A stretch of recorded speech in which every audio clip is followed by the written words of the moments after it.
Olá, nono ano. Vamos para mais uma aula. Hoje eu vou passar para vocês o percurso 7, beleza? O percurso 7 fala sobre a sociedade urbana industrial e as suas fontes de energia. Primeira coisa que a gente vai falar aí, que antigamente era voltado da lenha à energia hoje que a gente acaba falando que é termonuclear, né? E, além disso, surgiram umas novas fontes de energias, que a gente chama de energias alternativas.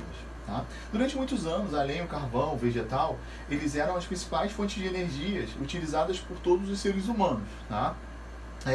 O seu uso ele era utilizado na produção de alimentos, aí para cozinhar, né, os alimentos, para geração e geração de calor, que aí ajudava muito a sobrevivência, que era totalmente importante para a sobrevivência mundial. Nos dias atuais, essas fontes não são usadas, as primeiras lá de cima. Mas com o desenvolvimento industrial, a urbanização e o crescimento populacional, surgiu a necessidade de ter umas outras formas de energia. E quais seriam essas novas formas de energias? Para a gente já não é nova mais, né? É o carvão, o petróleo, o gás natural, a hidráulica, a termonuclear, entre outros aí que a gente vai citar, tá?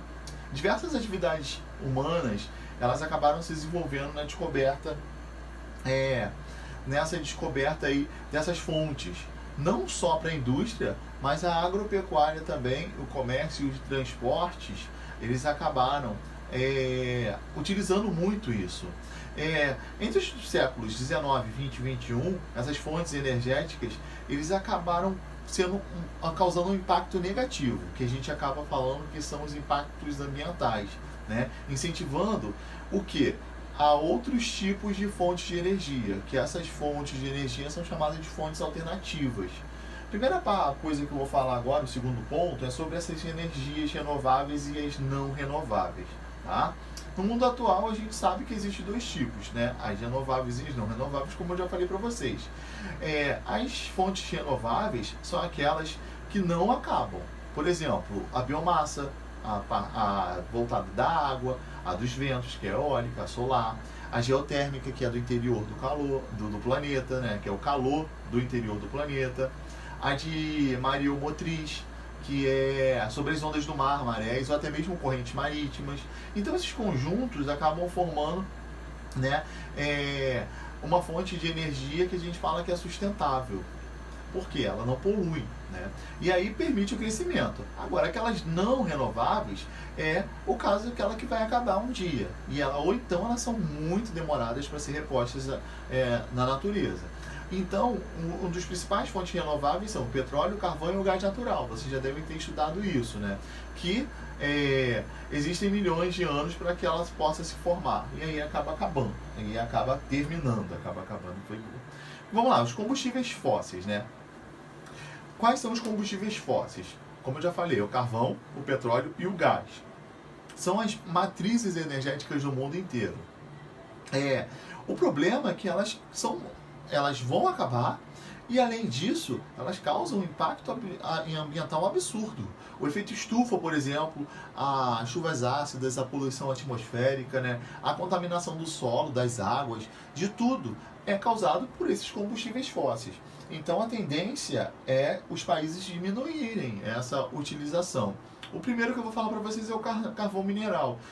Durante muitos anos, né, foi utilizado o carvão mineral, principalmente nas indústrias. As indústrias na primeira revolução industrial, aí a gente vê que o carvão mineral era a principal fonte de energia. Então, o que acontece? No decorrer do tempo geológico, houve um aumento, né, em que as águas do mar acabavam avançando nos continentes, aí submergindo porções de áreas mais florestadas. E aí, esses detritos ou partes de sedimentos que eram existentes na suspensão dessas águas foram aos poucos depositando e recobrindo as florestas inundadas. E aí, no decorrer de milhões de anos, a madeira que era mais ou menos que ficava enterrada, elas acabavam se transformando num carvão mineral. Aqui tem um esqueminha que mostra sobre essa formação, na formação do lago, de uma origem, aí passando, né, a formação de um pântano, que só fica essa parte da água. Se vocês olharem, vai vir o calcário, vários tipos aqui, ó. A cobertura vegetal vai tirando esse meio. Depois, o preenchimento dessa parte totalmente tufa, onde tinha água, hoje não tem mais, né, de aproximadamente 20 metros. E por último, a gente vê a formação do carvão. E é assim que se forma o carvão. Beleza? Bem rápido aí, no livro de vocês tem esse esquema. Outra fonte que eu vou falar para vocês o território brasileiro. Outra coisa importante: o território brasileiro, a gente não tem grandes jazidas de mineral. Existem 2 países que são destaques dessas jazidas aí do carvão mineral: é Santa Catarina e Rio Grande do Sul. Só que essa produção, ela não é suficiente para o mercado interno. Então o que acaba o Brasil fazendo? Tendo que comprar, né? Importa o carvão mineral de outros países. Então a gente tem jazida, mas não é o suficiente pelo que a gente precisa na demanda. Tá? Aqui do carvão mineral, o quanto que a gente consome, os países que consomem mais, China. Outra coisa que eu vou falar para vocês é o petróleo. O petróleo, né, graças à formação geológica, ele é um pouco semelhante à formação do carvão mineral, só que origina da transformação do plâncton, né, que é depositado no fundo dos oceanos, até mesmo lagos, e aí por conta dessas remotas eras geológicas. Não se sabe o certo quanto o ser humano descobriu o petróleo, quando mesmo. Tá? Sabe-se que o petróleo ele foi encontrado no estado sólido, né? Conhecido como um período muito antigo, né? Com a liga da construção da muralha da Babilônia, né? Pelos antigos egípcios. Isso tem muito tempo. Então, isso aí, onde é encontrado a parte do plâncton que eu falei para vocês, até a formação do petróleo. Geralmente, toda vez que é encontrado petróleo, o gás natural também acaba se formando próximo a essas rochas sedimentares, até essa formação do petróleo. Essa falha tectônica, e aí forma esse processo aí. Opa, passei demais. Subi um pouquinho. Aqui. A indústria do petróleo, ela surgiu em 1859, né, quando os Estados Unidos começou a perfurar, né, perfurou para tentar tirar água, e acabou vendo um lençol petrolífero de mais ou menos 20 metros de profundidade. Isso foi mais ou menos...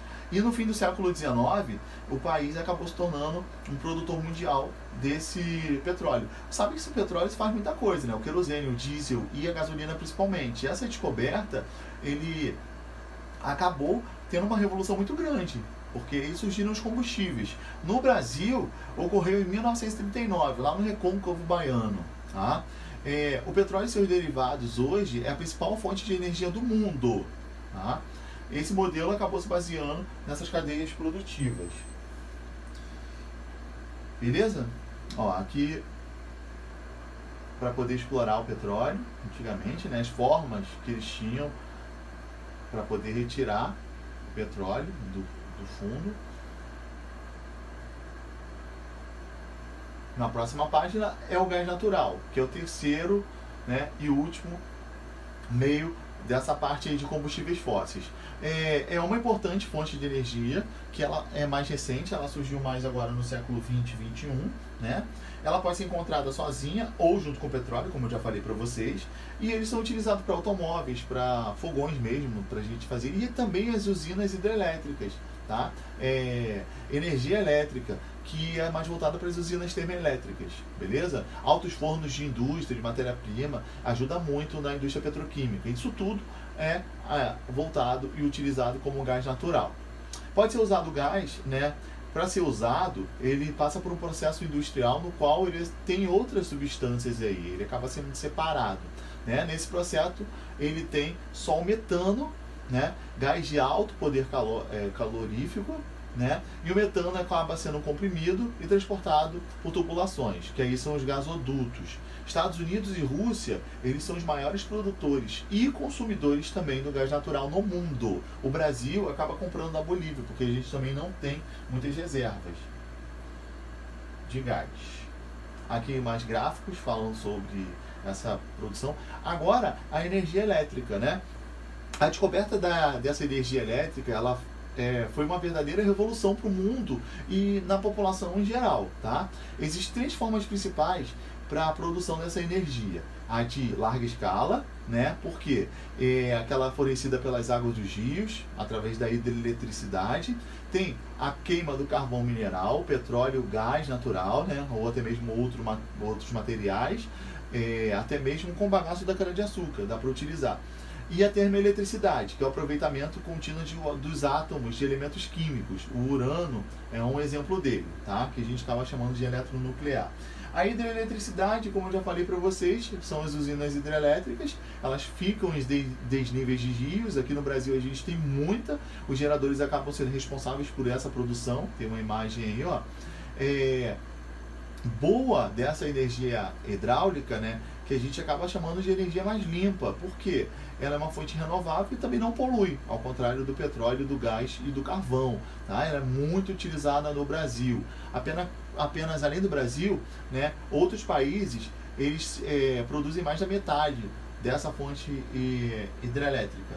O Brasil é muito rico em rios, por isso que a gente acaba tendo uma participação muito boa. Tá? Ali, ó, China, Canadá, Brasil, Estados Unidos e Rússia são os que têm essa produção aí em grande escala.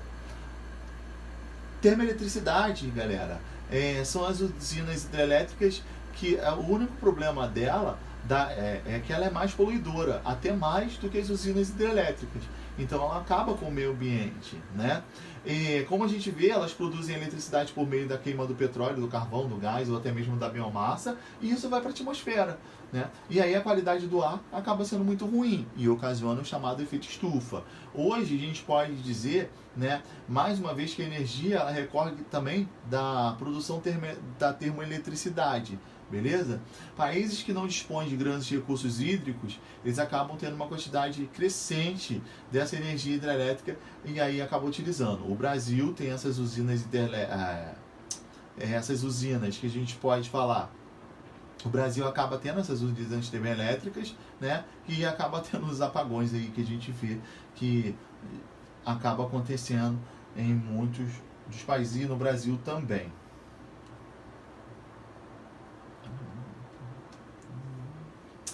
E por último, a energia nuclear, tá? Depois que tiveram as duas bombas lá que tacaram nas cidades japonesas, entre Hiroshima e Nagasaki, né? Teve o Japão acabou se rendendo depois dessas bombas, né?